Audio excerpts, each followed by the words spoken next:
Hello, JP here. Today we interview Burton Pierce, a filmmaker and model maker who's made an excellent documentary called Sense of Scale, which documents the golden era of model miniature work in film. The film showcases the behind-the-scenes details from the point of view of the model shop and effects crews, and serves as a wonderful document to those crafts in the industry. So without further ado, here's my chat with Burton. Hi Burton, how are you? Good. It's kind of fun. Yeah, I haven't done one of these Zoom things in ages because of it's been probably 2 years. I don't know, but it's fun. Yeah. Well, thank you so much for joining me for a little chat. I just wanted to say that I'm a huge fan of your Sense of Scale documentary, and I also follow your Instagram and Facebook that has some very cool projects on there. Let's start with your documentary. It's all uploaded to YouTube now, is that right? Yeah. I put the whole thing. Well, it was started because of when the whole COVID thing and your lockdown, and I thought, well, I've got this 30 hours or whatever of footage of interviews, and so I just started chopping them into per film pieces and posting them once a week or twice a week, and then it just went on for years, and now it's all up. I even started asking other people to do interviews, other model makers, because I couldn't fly. So there's a couple in there that were done back in 2021. But yeah, I'm trying to keep it going. I'm trying to get a model maker who worked on Dark City, Alex Proyas's film, to talk about it, in Australia, how, working on that. So I'll be adding more over the years, but yeah, ongoing project. Well, it's an amazing documentary, and what I really appreciate are the candid interviews and cool stories that you get to hear that you perhaps don't often get to see with normal making of type documentaries. Now, you've already done a lot in the industry. You're listed as I think, director, producer, writer, editor, and model maker. That's quite a lot of roles. Yeah, when after seeing Star Wars in 77, it was like, I want to be a model maker. And then that after seeing Blade Runner, it was, well, I want to be a filmmaker, but I like miniature work. Well, I guess my whole life, whether I do commercials, whatever I'm doing, I'm always trying to push for practical, just in camera stuff or, find a location or build it. Try not to use CGI. I'm not against CGI, but I just would like to see how much you can do for real. I think it looks more interesting. I mean, Becoming like a stylistic thing now. yeah. It's interesting how things have changed. I think now more people are interested in getting back to doing more practical work, or at least combining CG with more practical elements. So, tell me how you first got into the industry and what was your start? Well, just growing up in Los Angeles, making Super 8 movies, always with miniatures. It was kind of in that time, yeah, the early mid 80s when it was like, do I want to be a model maker or do I want to make films? And it was Super 8, and blowing things up and, building stuff.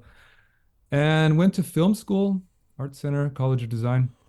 And then that was very commercial oriented school. A lot of directors went on to do movies, but it was very in the advertising thing. So I decided, okay, that's an interesting way to go. So, because they're short, it's fun to just make short, fast things. So I built a reel of commercials, filled with miniatures and everything I could do in school, because I could make my production value seem bigger, Hmm. which the other students really couldn't. And so I did that, focused on that, and then that turned into a career. Yeah, in the early 90s, I started directing commercials in Europe, mainly in Germany. Had a connection there, and just yeah, I did that all the way to the early 2000s. And then that I just kind of got that wasn't supposed to be the end. That was only supposed to get me, and then someday movies, and eventually I did do my own film, but I kind of wanted to do more things like documentaries, which advertising is great, but I is lacking in personal sort of, Mm. it was more of just a job. And so, yeah, that's somewhere, I guess, in the early 90s, I started looking around for an idea. What would I want to do as a documentary? And since I love miniature effects and movies and, special effects movies and things like that, and I noticed in the late 90s, there was this huge, I mean, it's just 96, 97, 98. There were movies, it was just swamped with miniature work. I mean, there was, from Godzilla and Independence Day, and just everything was just miniature work. And then around 99, 2000, it just died. It just Mm. stopped. It just completely, there was nothing much like Supernova and Mission to Mars, a couple of models here and there, but not much. And then it was just dry spell. And so that was about the time when I thought, God, what happened to all? Where's everybody? What? I mean, what's interesting is that DVDs came out around 2000 and they started putting the making ofs, and I loved those. That was great. I thought, hey, they can finally find out some stuff, but they were interviewing, they'd show little short snippets of model shops and have a like a supervisor or a producer talking about the effects work, because it wasn't really the model makers. And I wanted to know, well, what about the model shop? What's the workbench? Show me and since nobody seemed to be doing anything about that really, I just said, well, then I'll do that maybe. And started emailing, calling people, hooked up with my co-producer, Tom Greep. He had worked as a model maker and got me, the people he called the people he used to work with, people like Mark Stetson, big names. And I did my cold calling, and then we just started interviewing people. And because I wanted the personal thing, Sense of Scale was always you're sitting together, just having a chat. It's not officially trying to sell a movie. You're not trying to, it's just, what was it? What did you do to make that? And what was the fun or, in the model shop atmosphere, that kind of thing. Yeah, yeah. And I think that really pays off. And like I said before, I really enjoy hearing these stories from back in the day and what really happened behind the scenes, which you don't really get to hear anymore with modern making of featurettes or EPKs. Yeah. That's what I mean about those DVD things. They were Yeah. great, but there was always missing. So it kind of cut away fast, and it was always like, well, where's the meat of it?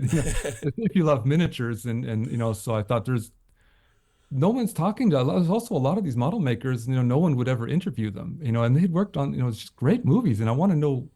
They never even gave them a making of on the DVD. Sometimes I'm thinking this is worth. People should more people than me want to know about this and how things were done. I Yeah. tried to find, as I was interviewing people, I was looking into like, well, what about that little movie that, some little low budget thing, because they're fascinating too, and they got kind of forgotten.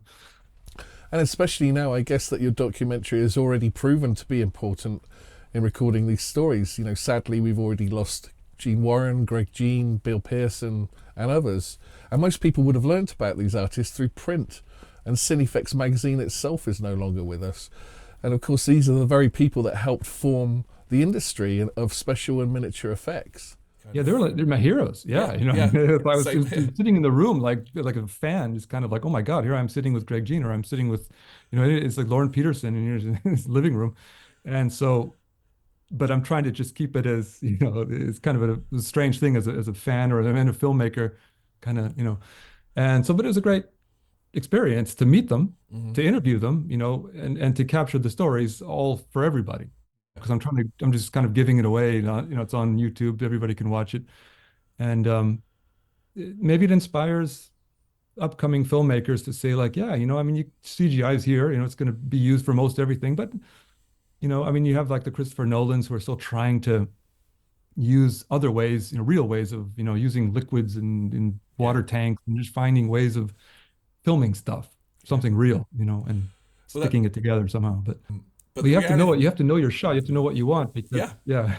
yeah. Um, So, and a lot of directors, I think, just figure, well, I'll think about it later, just before the release, we'll do a CGI shot because you can do that. But you, yeah, I think it's always cool to know, if you can storyboard, just I want the shot. I mean, this shows like, The Mandalorian, I thought was fun that they would bring back a few, and there's also a lot of CGI, but they bring in some miniatures. And it's great to see, like, even if it's just a little bit here and there, it just, I don't know, I enjoy it. It's more fun also to have a cool model, I think, it yeah. almost helps sell projects. You get to keep something on your shelf at the end of it. Well, hopefully there will still be some filmmakers left around who still want to use more traditional techniques, and by doing that can keep some of this knowledge of the craft alive, because otherwise I can see a lot of this being lost. Now, one big proponent of using miniature effects is, of course, Wes Anderson. And now you worked on his Grand Budapest Hotel, right? What was that like to work on? Yeah. Well, that was fun because again, that goes back to, 1977. I want to be a model maker for movies, and reading Starlog, Cinefex when it came out in around 80. And like, well, that's the career for me, well, then, but I kind of, that got sidetracked then as to more of a hobby or for my own projects as a filmmaker. But then I had interviewed here in Germany, Simon Weisse. He, amazing model maker, prop maker who had all the way back to Terry Gilliam's Baron Munchausen, and a huge career of doing. He worked in England, France, and Germany, making all these movies. Event Horizon. He's been all over the place, Mhm. and so I'd interviewed him, and we stayed in contact. And he knew because I would post occasional pictures of my model work for my own projects. Um, Around 2013, he asked me then, well, you're also building models, and I need model makers for this. It was like this small project, and I thought, oh, sure, maybe a week of. I should. It'd be great. I'll help out on some low budget little movie or something. He didn't say what it was, and then weeks later, I sort of didn't hear much, and I said, what's up with this little project? And he says, yeah, it's going to start pretty soon, and it's new Wes Anderson's called Grand Budapest Hotel. And what I thought would be maybe a week or two doing some little things, it ended up being like 3 months, and I think they worked longer till 6 or 7 months of model work. It just went on and on and on and on. Amazing, model shop filled with stuff. I posted my little making ofs of that. And so that was then finally I got the experience that I dreamed about from when I was 10, just to be in the model shop working on I didn't know what would the film would be, but I did like Wes Anderson, so I knew it'd be at least very creative and interesting. Yeah. And it ended up being, I love the movie. So that's the bonus on top, but I got to work on a lot of models. And that's rare, it's just, it happened to be here in Germany. So, yeah, that was a great experience. I learned a lot from met a lot of the model makers and who then helped me later on my film a year later. I worked on my, but, Yeah. yeah, I mean, Wes Anderson very, and Adam Stockhausen, his production designer, is always very, you have to build very specific things to exact measurements. And but that was, it was fun. It's certainly what I'd always dreamed about. Like, wow, I get to work on a film. And then being a filmmaker as a model maker in a model shop was really cool because I had an early iPhone, I think, so I was kind of just filming people working, because I couldn't stop just being a filmmaker, Sure. and Yeah. doing both kind of, and so, but that was, yeah, an amazing experience.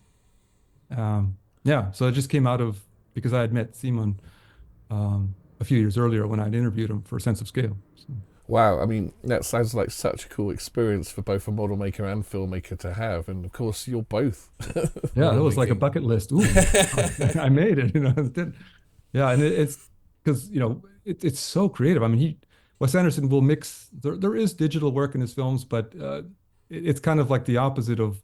I remember around '99, it was like with the Star Wars prequels, and it was George Lucas saying, "Well, it's all CGI, everything's CGI," and there's a ton of miniature work in it, but he was like trying to Yeah. cover that up as we got the new modern thing, CGI. Well, I guess at the time he was keen to sell that work as being totally digital because he still owned ILM, and I guess he was pushing it out there that they were the only facility that could do that work, all in CG. But like you say, the reality was that there was a surprisingly high amount of model miniature work done on those prequels. Yeah, Yeah, and which I only found out later because it was always I think it seemed like okay he's given in, he's kind of given up on the model work, but he didn't. It's just that it wasn't really pushed. yeah, And then with Wes Anderson now it's kind of like it's mostly practical, and it is. There's very little I think digital touch-ups, but he just loves, and it's like a weird thing because the models aren't. Some of them are detailed, extremely realistic, and some of them are supposed to be kind of like a miniature, hmm, like his sets. It's kind of not it's real, but not real and yeah. on purpose. So you have fun, sometimes you're not allowed to weather or dirty up things too realistic, but sometimes you are. So Well, they're filmmaking tools, aren't they? And a lot of this is deciding which tools to choose. I mean, Tarantino, his last few movies, a couple of them have used miniatures. I mean, Once Upon a Time in Hollywood, he's, they do pop up. It's just it'll be one or two things now in a movie instead of used to Yeah, having a lot of stuff, So it's, I think Tenet had a cool helicopter in it from Nolan. I mean, it's so each movie comes, it's less and less, but I know like there will be some stuff I think in the next, Alien movie. It pops up here and there, is together with CGI, and that's what's cool. So it's staying alive, just less, which yeah. makes it hard for model makers or new generation of model makers because it's not a job. Unfortunately, that's gonna be very guaranteed to, you don't really, I don't know how long it's going to keep going, before, but maybe it has a big renaissance and comes back huge. It could also happen. Nigel Blake, and I interviewed him in London, and he said it really good. It's in one of the videos, I forget which one that I posted of him, and he was just saying, they had it used to be you'd hang around the older generation and you'd have like the beer after work, or we go down to the pub, and it's like the older model makers were teaching them, and they would all have a laugh. But then it's like he's no longer, after 10 or 15 years ago, he had to kind of give up. There wasn't enough work. And so he couldn't share that to the next younger generation, Mm. you know what I mean, of model makers. And I mean, Lee Took at Matson Miniatures there near London, he's still going good, I think, Yeah. or doing, lots of creative jobs, keeping some model makers going. But yeah, it's a shame that you can't really encourage it because a lot of people are actually writing me at the Sense of Scale and asking like, how do I get into this business and this and that. And I'm like, well, build stuff and show it, but it's rare that you're going to be able to, work on a movie. There's just aren't that many that use anything Yeah. anymore. Yeah. Very, piecemeal here and there, a little model here and there instead of big productions. So, Mhm. because people, which is also interesting, directors will contact me because of Sense of Scale. And like Boots Riley, he has a show called I'm a Virgo, and it's fun show on, I forget which streaming thing, but tons of miniature work. And he was just asking me like, who's left? We were having this interesting sort of email chat. Like, is there, how many companies are left, or in America or in England, or who do you? And that's what a lot of directors ask, like, Mm.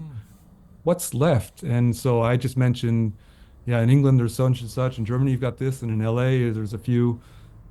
And yeah, it really, Weta, I don't know if, I guess it's mostly digital now, but they could probably still do some. I think the last Blade Runner sequel was some miniature work in that. But it's interesting how people will contact me just to see, like, are there any companies left? And so I just mention everybody I know who Yeah. I've even interviewed, and yeah, then they go off and look. Well, it makes sense because you've collated information on all the best people and facilities in the industry. And I guess you've kept tabs on people that you have made friends with. Now, sadly, of course, we've recently lost 3210 Studios. That You was know, very sad. Yeah, yeah. I screened Sense of Scale when I made a DVD, just like an hour and a half short version, short. Um, and went there 2012 in the Lucas Theater there. That was a lot of fun, a lot of just history, yeah, walking around these rooms and stages.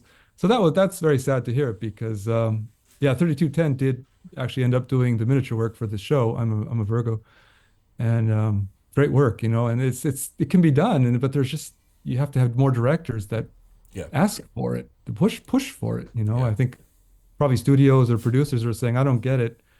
We can just do it CGI later, and yeah, it's an easy way out, I think. And it's not always necessarily bad, but it's just, yeah, I think I, a director, we have to really push.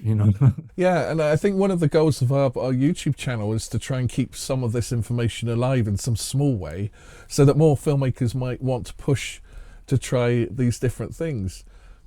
And what makes your documentary so great is that you get to hear so many cool stories, of the making of classic movies, stories that I've never heard before. It Really. was fun to hear it and not like, they're telling jokes sometimes, and you don't want to laugh because I didn't want my voice to be in, that was the thing. There's different ways of doing, documentaries where you can be in the shot interviewing somebody, but I wanted it just to be their show, their voice. So I had to always just, but I was also, sometimes there were just amazing revelations about how things were made or done. And so you have to kind of keep yourself. Well, you did an awesome job. Was there anyone that you wanted to interview that you couldn't get?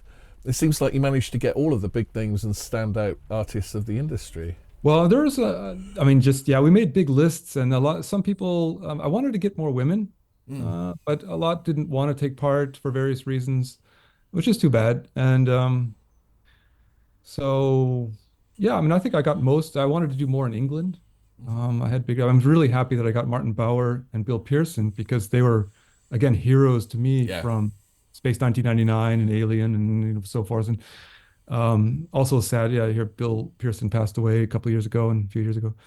So I'm happy that I had time to sit with him and talk. And then afterwards, we went to the pub and we're just talking about movies and stuff. It's great. It's just I'm so happy about that. And just meeting everybody for me. So yeah, I mean, I think I got a good section of one thing I would always wanted, and I couldn't get at the time, but again in 2021 or two, a friend of mine in Pier Filippo down in Italy, I gave him questions, and he interviewed a model maker who had worked on Star Crash, the Adventures of Stella Star from the late 70s, just Right. classic, Yeah. just Italian sort of movie film, crazy, wild, gluing parts on spaceships. And I was just, as a kid, I loved that stuff. I think I've still got that Starlog magazine that Yeah, has yeah. the making And of. I was like, wow, I can do that too. And that was inspiring to me more than actually some of the other things, because it looked like something I could actually do myself, build a model like that, just glue everything on everything.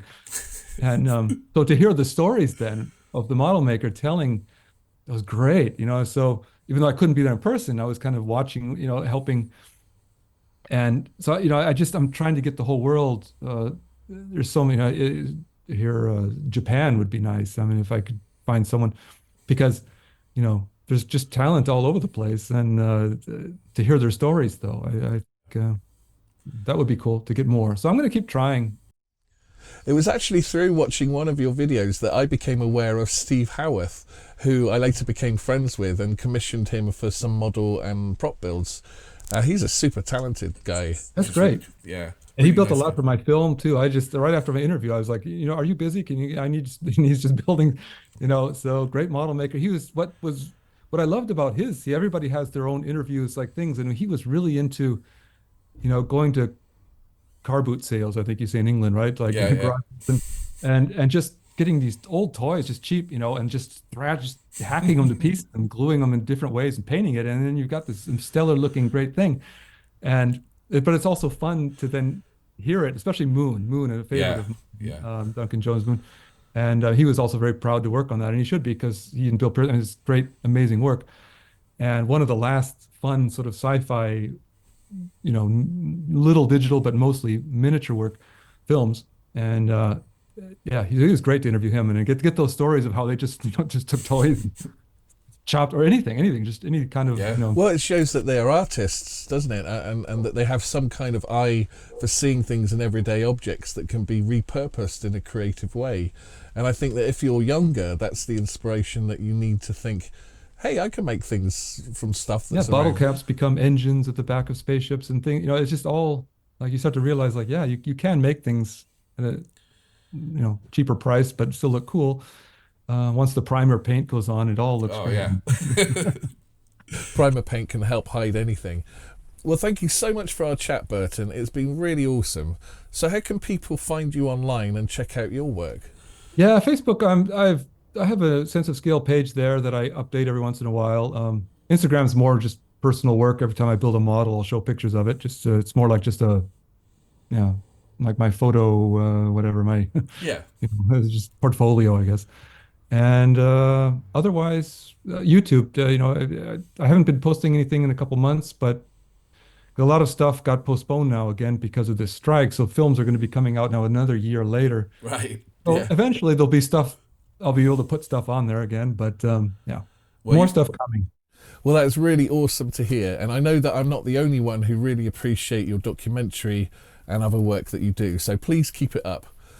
Thank you so much for your time, and we really look forward to seeing what you do next. Thank you for reaching out. Good to hear. It's appreciated. Yeah.